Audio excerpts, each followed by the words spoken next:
Afghanistan is a historic crossroads. It could either go in the direction of peace, stability after 40 years of conflict.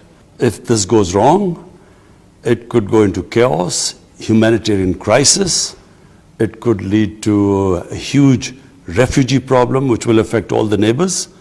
And from Pakistan point of view, it would have terrorism from soil of Afghanistan, because already there are 3 terrorist groups that have been operating from the Afghan soil and attacking Pakistan. If Pakistan helped Taliban win against the United States, it means that Pakistan is stronger than the United States, the whole of the Europeans, and so strong that it has been able to make a lightly armed militia, 70,000 militia, beat a well-equipped army of 300,000.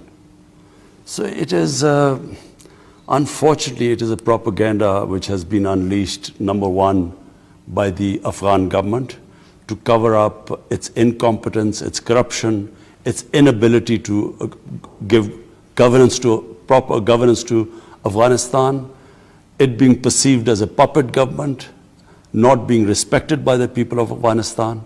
And secondly, it's India, which invested heavily in this Ghani Afghan government. And so this propaganda comes from there, but it has no logic.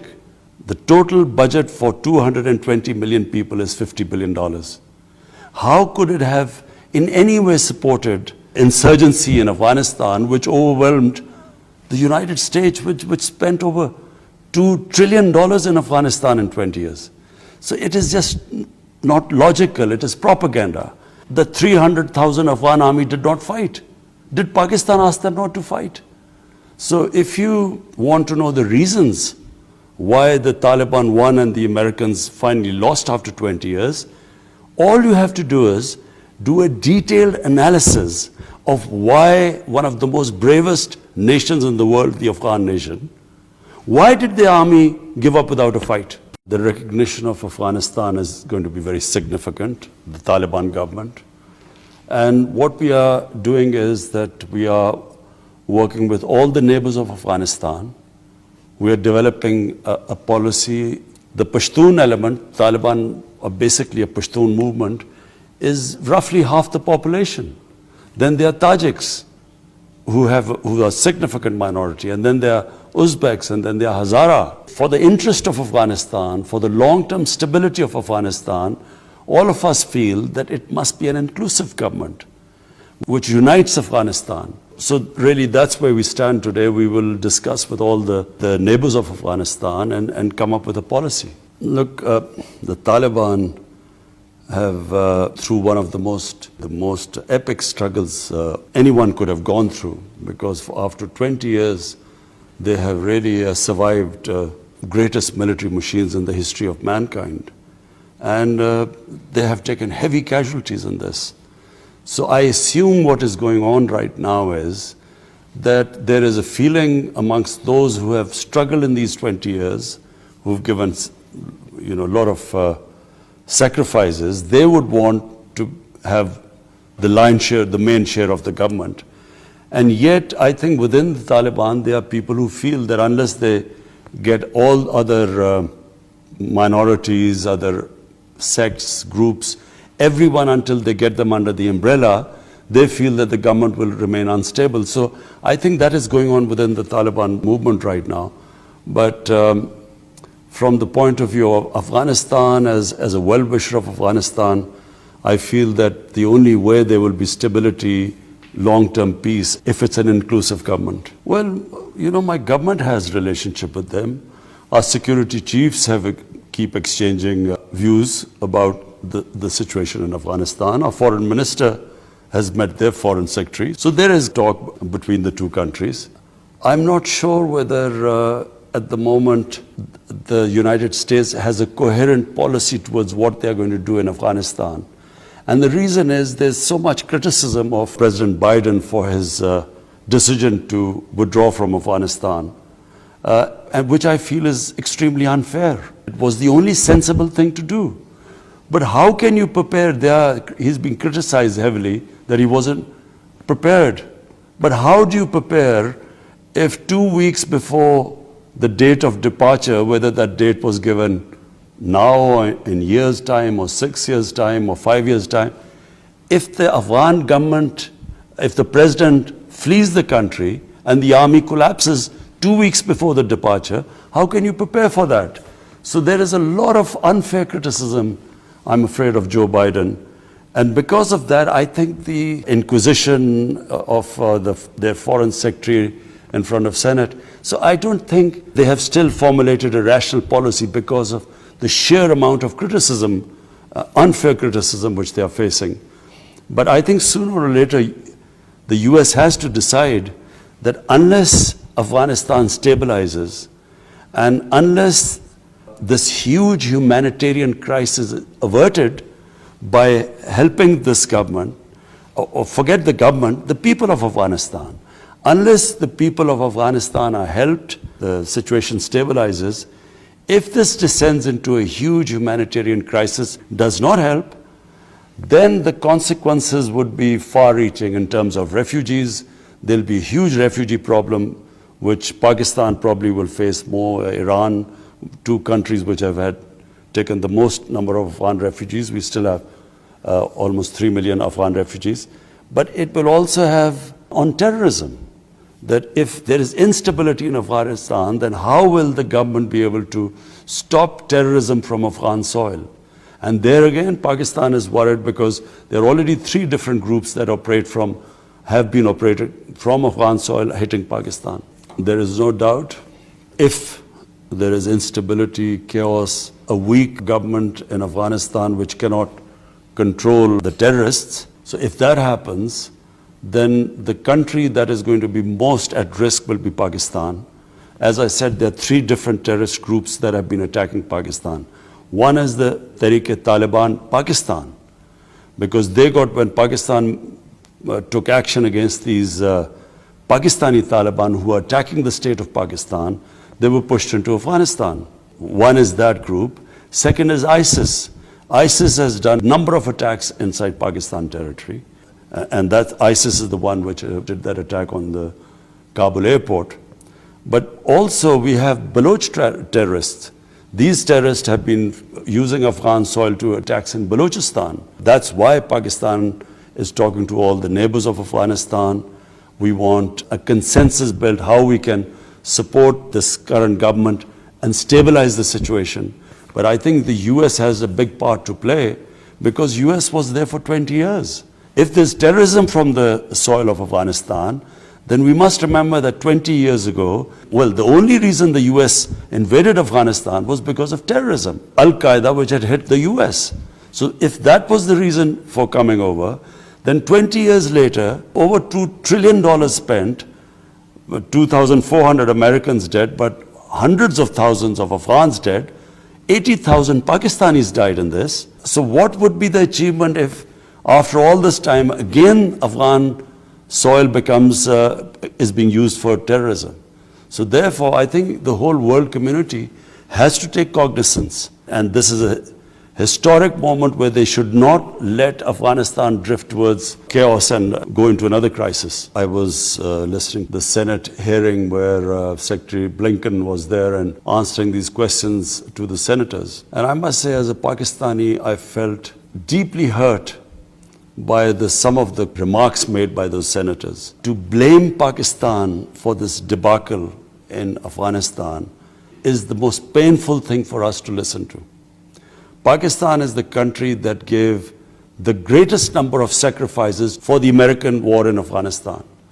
Pakistan was asked to join this invasion of Afghanistan by the Americans or become part of this coalition when Pakistan had nothing to do with 9/11. There was no Pakistani involved in it. Al-Qaeda was in Afghanistan. There were no militant Taliban in Pakistan. We had no reason to enter the war. But unfortunately, our military dictator at the time, to get acceptability from the Americans, he took us into this war. And this war cost Pakistan, 80,000 people died in this. Because what happened was that Mujahideen of 80s who were trained to fight jihad against the Soviets, We had trained them to fight against foreign occupation was a holy war, a jihad. And now when the Americans invaded Afghanistan, the same people we are trying to tell them now, because we had joined the Americans, that now fighting against the Americans is terrorism. So they turned against us. They called us collaborators. So they started doing terrorist acts against Pakistan.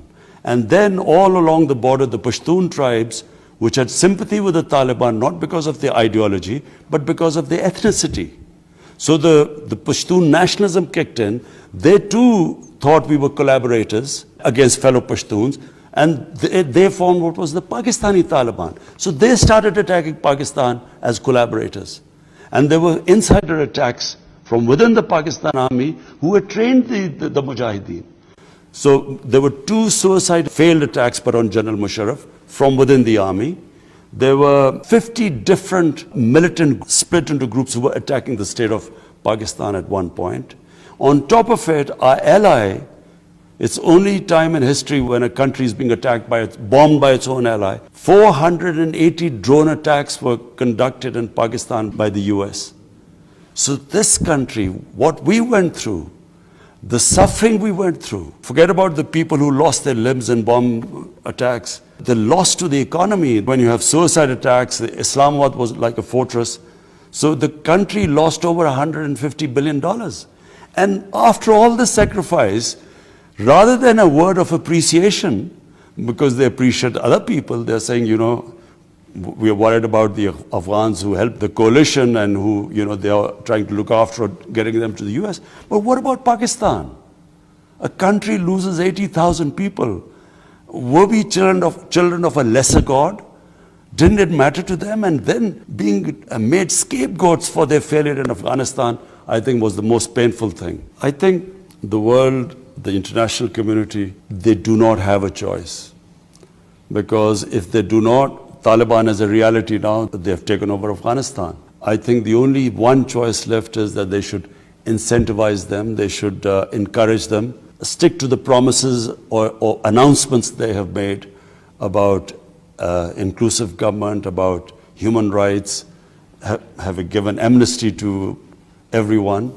I think the world should encourage them to walk this path. Hopefully, if it works, you could have peace in Afghanistan after 40 years. If the world community decides to put sanctions on them, what happens? It's the people of Afghanistan that are going to suffer. A country which relied, until this Taliban have taken over, until then, the Afghan government, 75% of their budget was foreign aid. If the foreign aid disappears, the country will collapse. And if it collapses, as I said, this will have implications not only for all the neighbors of Afghanistan, but I think in terms of international terrorism, it will have effect everywhere. So therefore, the only one way to go is to incentivize the Taliban to stick to what they promised of inclusive government and hope that they take that path. Pakistan has made every effort to have peace with India. I have had great friendships in India, but unfortunately, India is ruled by an ideology which is called the RSS ideology.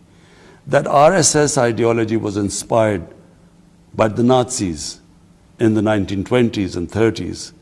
And it's a racist ideology, which actually believes that the Hindu is superior to all the other minorities. And therefore, it is a strongly anti-Pakistan, quite an aggressive ideology, which believes in subordinating not just the minorities in India, but also the neighbors around them.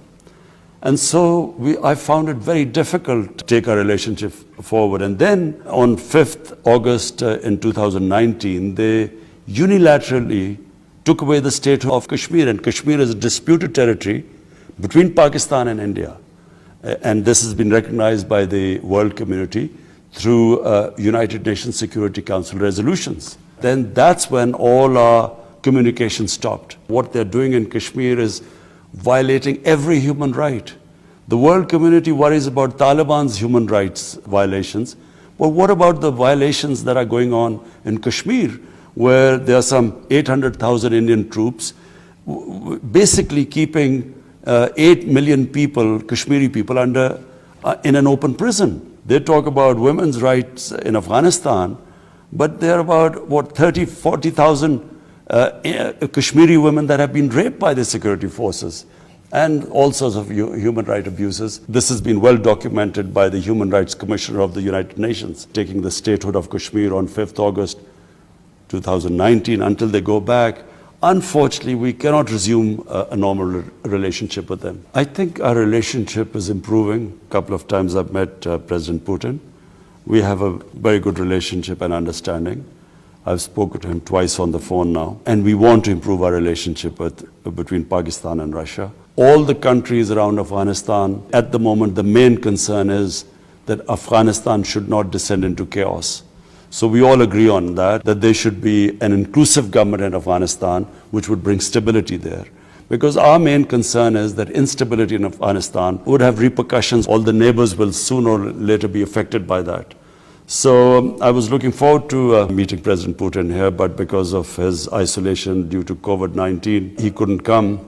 But I am meeting the foreign minister of Russia. Iran is a neighbor, and so therefore you have to live with your neighbor. The more civilized you are with your neighbor, the better it is in terms of trade and for the whole region. Saudi Arabia has been Pakistan's closest ally, a friend which has helped Pakistan in the past when we've needed them. And so therefore our main interest is that there should be understanding between these two countries.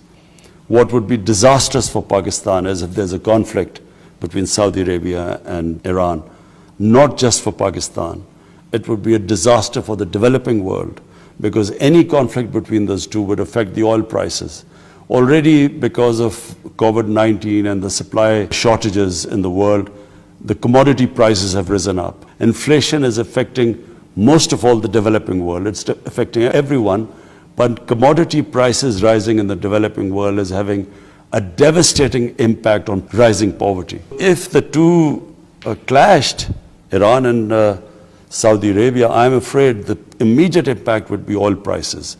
And this will be devastating for the poor people in the whole world. Therefore, I think not just Pakistan, but everyone must ensure that there's a better understanding between these two countries. Iran is a neighbor. And so therefore you have to live with your neighbor. The more civilized you are with your neighbor, the better it is in terms of trade and for the whole region. Saudi Arabia has been Pakistan's closest ally, a friend which has